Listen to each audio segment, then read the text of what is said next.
Cuba has significantly boosted its trade links with Russia, as it looks to offset the economic damage done by the renewal of U.S. sanctions. Under President Trump, the U.S. has reversed its Obama-era policy of increasing engagement with Cuba, leading the communist Caribbean island to rekindle Cold War relationships with its former Soviet ally.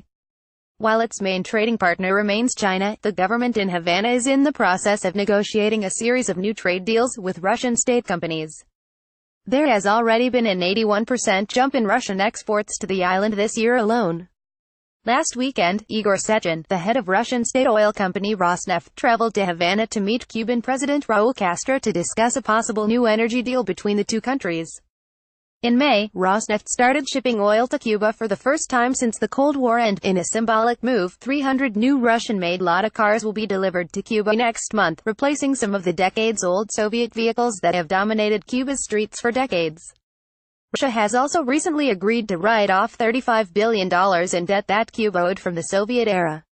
Reuters says, it is all part of a broader move by Moscow to renew commercial, military and political ties just as the U.S. government is retreating from Cuba under President Trump. The Independent says Moscow is seizing on that rollback as a way to undermine American influence in its own backyard. Jason Marchek, director at the Adrian Arsh Latin America Center, told Reuters that this was a risky strategy and could have serious economic consequences further down the road. The more the Russian footprint increases in Cuba, the more that will reinforce hardened anti-U.S. attitudes and shut out U.S. businesses from eventually doing greater business in Cuba, he warned.